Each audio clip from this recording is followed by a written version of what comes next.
My name is Scott Neigh, and this is Talking Radical Radio.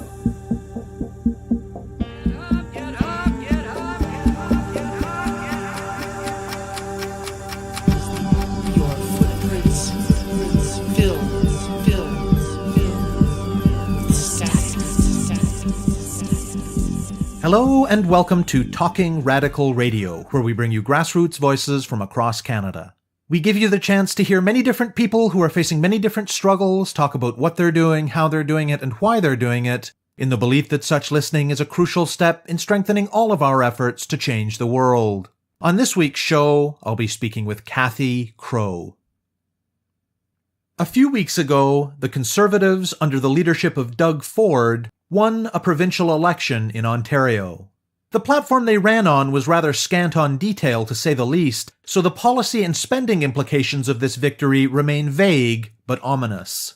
Given Doug Ford's record as a municipal politician in Toronto, given the Conservative Party's record the last time they held power in Ontario, and given that their campaign made promises that would result in the loss of billions and billions of dollars in revenue for the province while refusing to explain where that money would come from, social movements are expecting harsh austerity measures that will cause immeasurable harm and suffering to the most vulnerable people in the province.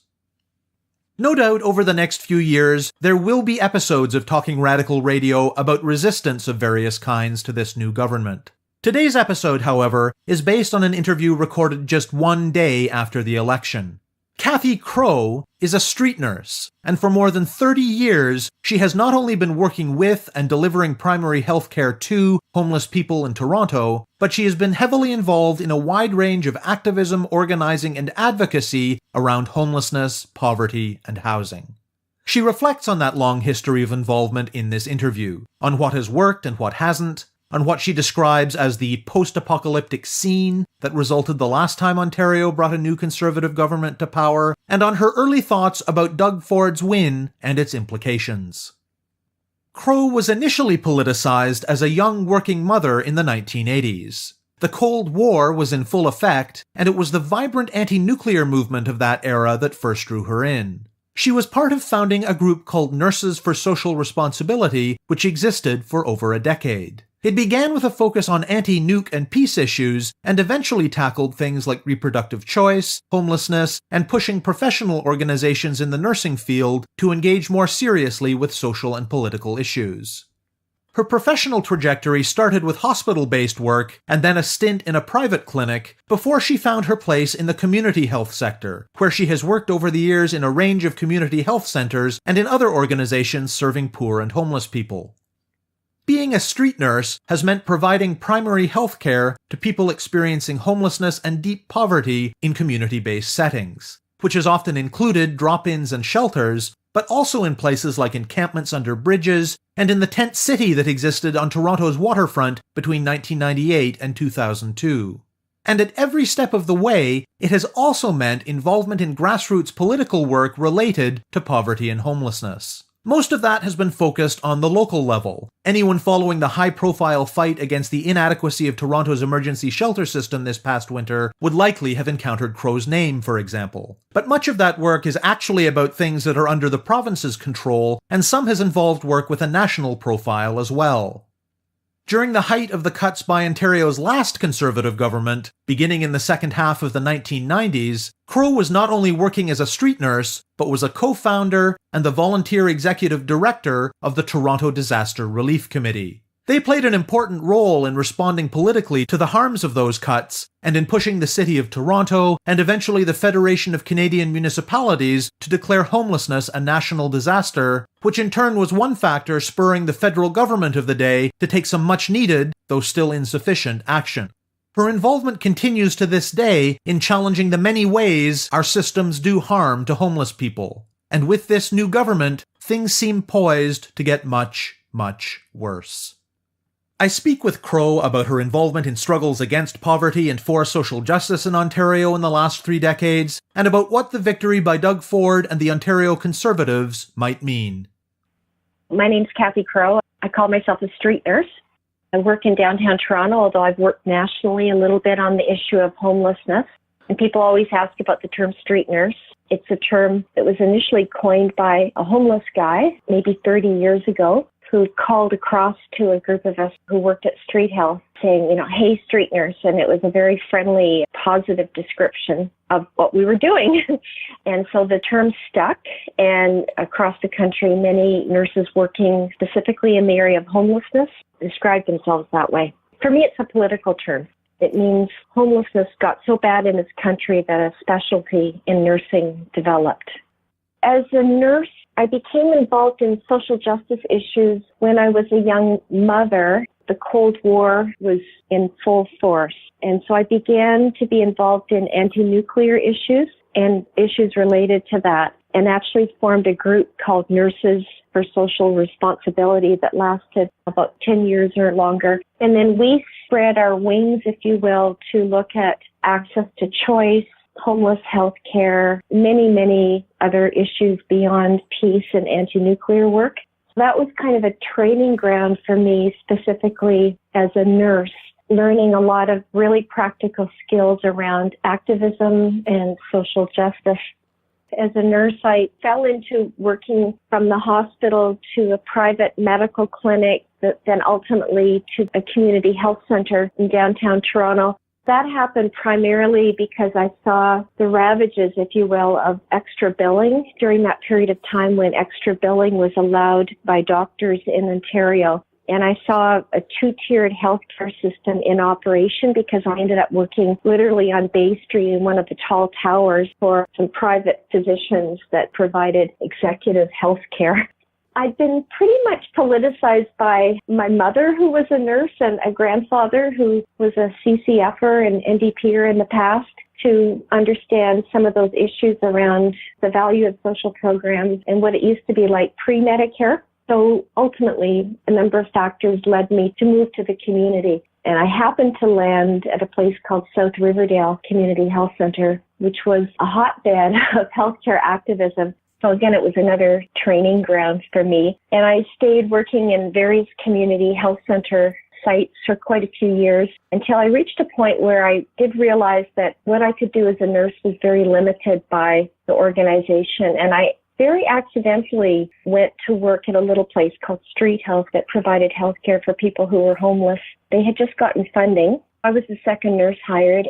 I really only went there because it was nursing driven. And I thought I would be very bored, and I thought I was the only old man with bad feet and leg ulcers. And I had all the stereotypes that many people still have about who's homeless. And then, of course, the exact opposite was true. It became a very dynamic work area for me, and I've stayed in that area for over 30 years, working at different locations. And now I'm essentially self-employed, working on homelessness specifically. You mentioned that a couple of those early contexts were important because they provided opportunities to build skills related to doing grassroots political work. What were some of those skills? I think one of them was simply identifying that what I call the downstream problem that I was seeing. So, for example, high levels of lead in children's blood at South Riverdale was clearly the result of an upstream problem, that being pollution in the community, Canada metal, and a number of other plants that were there.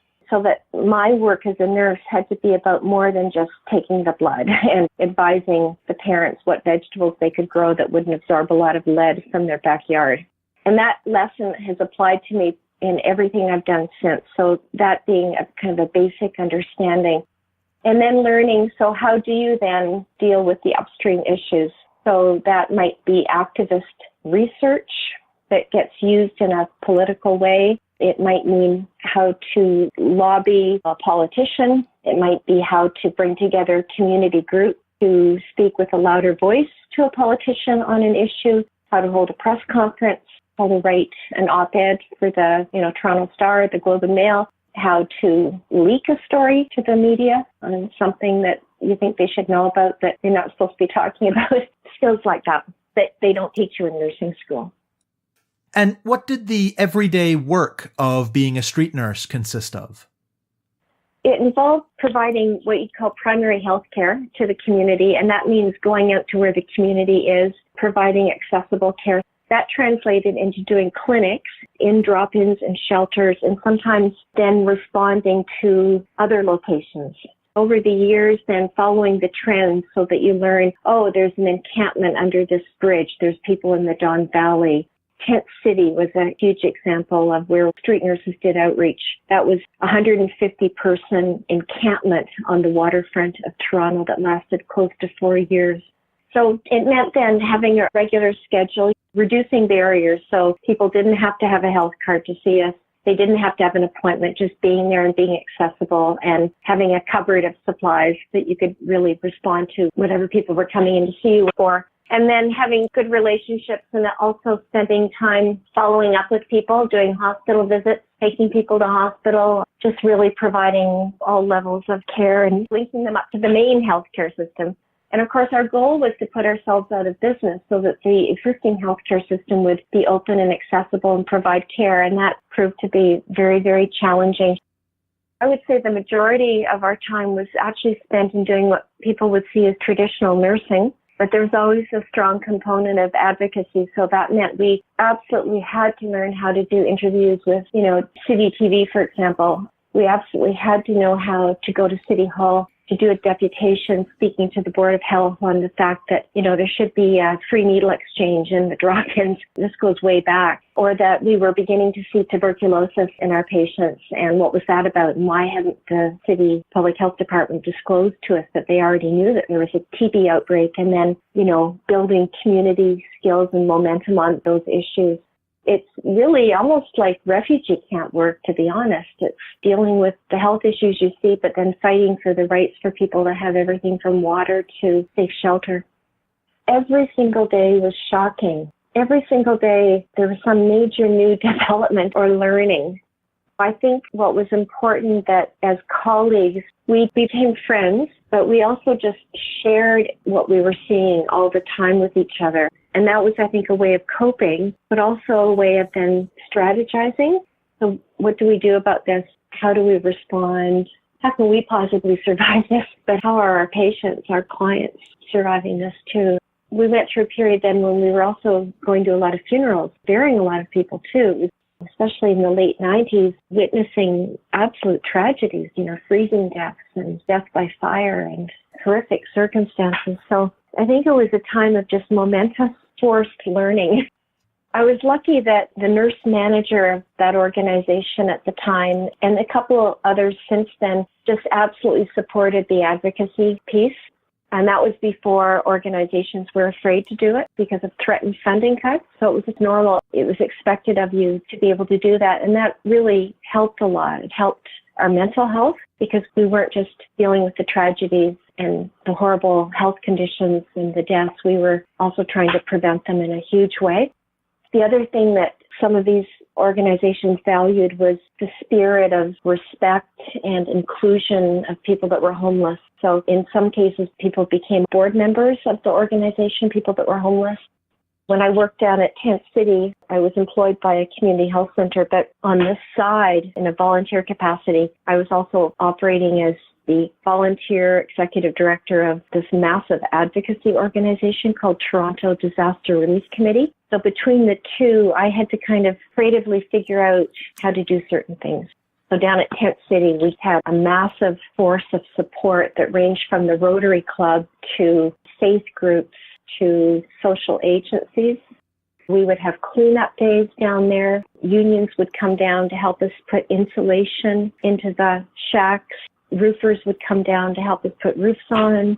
Then we would have a caterer come down and we'd have a big spread at the end of the day with everybody. So those kinds of events help build solidarity, both with outside parties, but also specifically with homeless people that are there. And it really gives you a sense that you're not alone and you're totally dealing with people's lives and ultimately their attempt to have a home and for their health. Talk more about where the Toronto Disaster Relief Committee came from and about the kinds of work that it did. It really came from a small group of people who were friends and worked frontline, and then a couple of people that were our allies that included not frontline workers.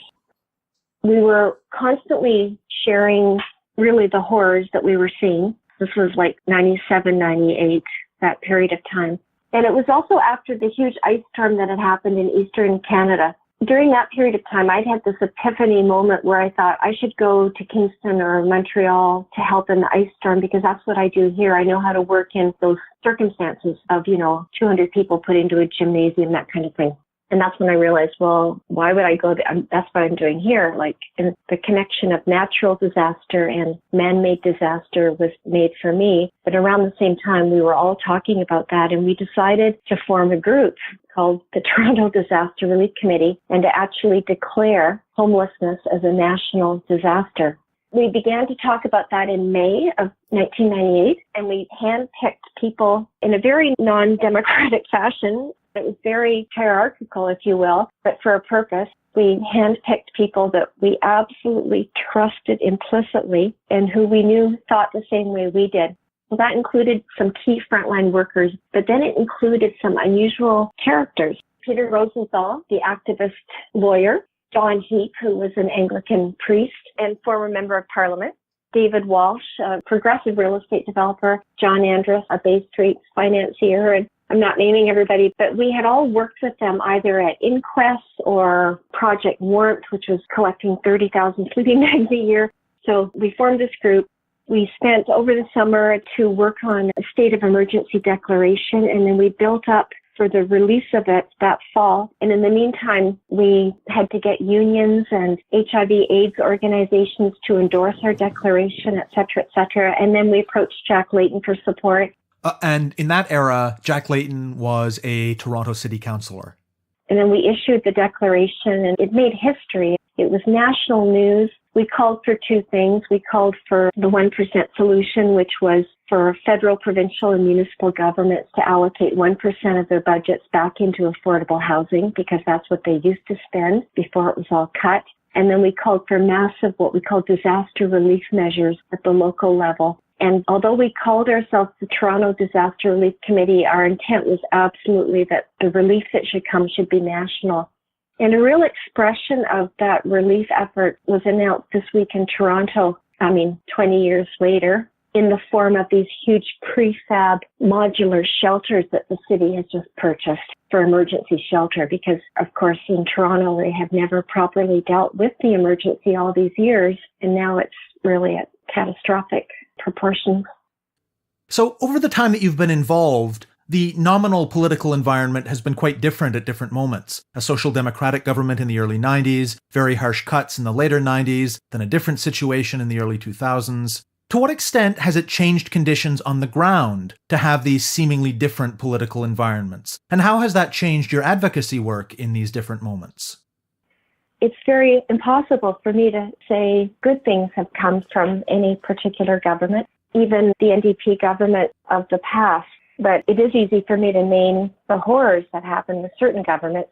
I vividly remember what happened after the Conservative government was elected in the 90s in Ontario, and it so worsened conditions. Homelessness doubled and tripled. The few times that we've seen wins, I would say they've been primarily at the municipal level when we've had a champion.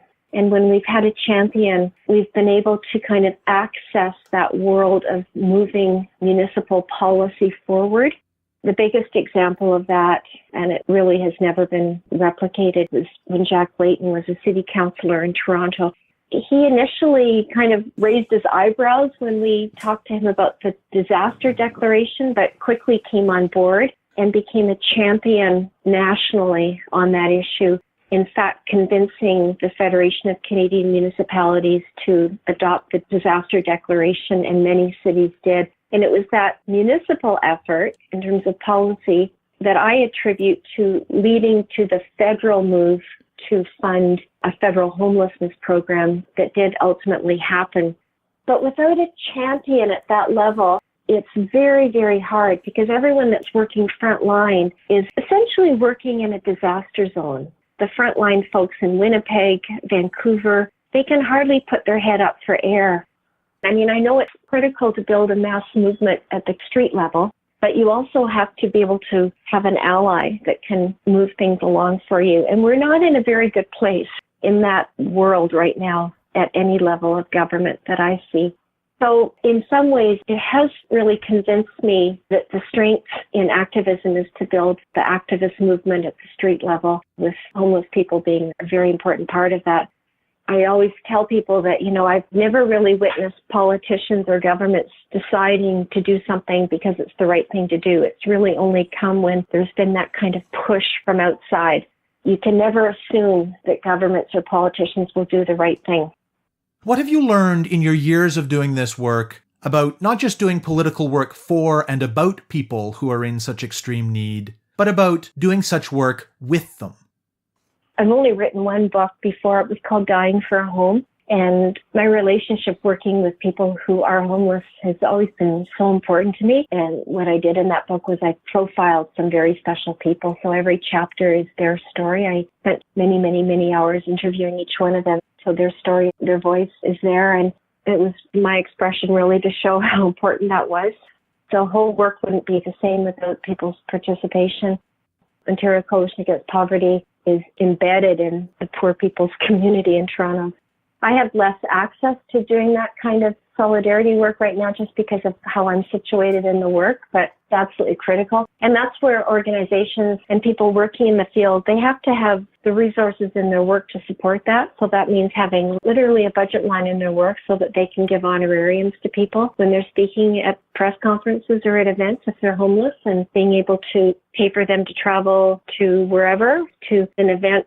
And that means, you have to give the workers time to do that because that's valuable work, and you have to support poor people who are coming. What is your political work focused on these days? So I call them hot spots. I'll start with the shelters. The shelter system is inadequate, underfunded, and the conditions inside are horrible. And then we have this system of relying for 31 years now on the Out of the Cold program in Toronto, which is a volunteer faith-based program. And now we have layers of what are called respite sites, or overnight drop-ins and warming centers. So it's really like tier after tier, TIER, tier layers of, in a way, human rights denial of basic shelter. So that's probably the number one area I'm working on. And then number two is the massive amount of outdoor sleeping in unsafe conditions because there are not enough shelters. And at the same time, punitive responses to that, where the city will issue essentially eviction notices to people that are sleeping outside. By Tuesday, you have to move all your stuff and be gone, or we'll be moving it for you. And so they push people out of outdoor areas. Another hotspot is the huge burden of ill health and risk of particular conditions and health problems because of the congregate living in shelters. So obviously, people that are homeless have all the other potential health problems you or I might have. But in addition, we saw last year an outbreak of strep A in the largest men's shelter in Canada called Seton House that lasted something like 15 months. And then another hotspot is the growing number of women and children, families that are homeless. Another hotspot literally is climate change. And that has both implications in extreme weather and then how do cities respond. And then another hotspot is hate and discrimination. That ranges from actual hate crimes towards people that are homeless to more systemic barriers such as hostile architecture that is becoming more common in big cities. The bars on benches that prevent somebody from sleeping down, the spikes put outside of a store to prevent somebody from sleeping there. So we happen to be talking one day after the election victory by Doug Ford and the Conservative Party in Ontario. So I'd be interested in hearing from you, based on your many years of involvement, what are you concerned that this might mean, and what do you think that people in Ontario need to be doing in response? Honestly, my first reaction is I don't know if I can go through this again because it was so clear what the previous Conservative government did. I don't know where to begin. I think my biggest worry is going to be for the terrific progress that's been made around the opiate emergency. The healthcare providers and others who've worked to develop the supervised injection sites and the work to push the province and the federal government to develop more progressive policies on overdose issues. And of course, Doug Ford does not have the same approach. So anyway, people are going to have to mobilize and organize, and they're going to have to build strong networks and keep a watchful eye, and they're going to have to develop strong allies with opposition parties to try to save what we have and to try not to see further cuts to schools or libraries or funding to cities, etc. I'm partly situated at Ryerson University, but I do guest talks all the time, all over the place. I'm pretty appalled at the level of political ignorance. So I think we have to do a much better job of learning how to engage people with the political process. Because, I think most of us are saying, how did this happen? How did our population in Ontario possibly do this? And how do you see your own work changing and evolving in this new era that Ontario has entered? One of my goals is to have my book come out within 6 to 8 months. My book is called A Knapsack Full of Dreams. I tell my nursing story, my memoir, but really I did it to share the activism tools that I use so that anyone that could read it, you don't have to be a nurse, would see that there's always a way. There's always hope. There's always some kind of strategy you can use to get a win. And I tell every single one I think that I've ever used, with not just myself, but with others. So that's in there. And I've also got a whole chapter in there that is really about, I compare it to a post-apocalyptic scene of what happened when Mike Harris was elected in Ontario as our premier. And I describe in vivid detail what that did to people. So I'm seeing this book as being a tool for people, individuals, and communities to help them realize that there are tools that you can use.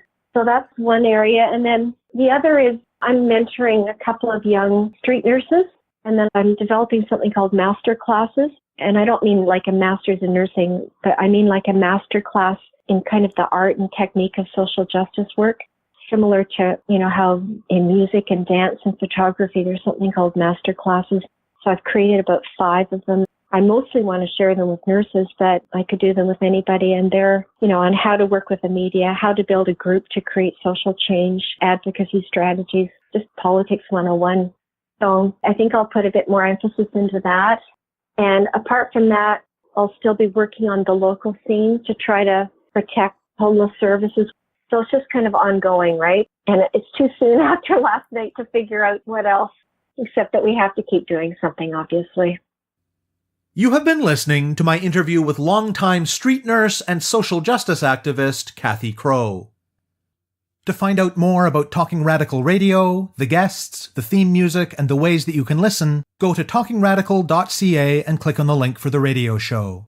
On the site, you can sign up for email updates or follow us on Facebook, Twitter, iTunes, SoundCloud, and other platforms. I'm Scott Neigh, a writer and media producer based in Hamilton, Ontario, and the author of 2 books of Canadian history told through the stories of activists, published by Fernwood Publishing. Thank you very much for listening, and I hope you tune in again next week.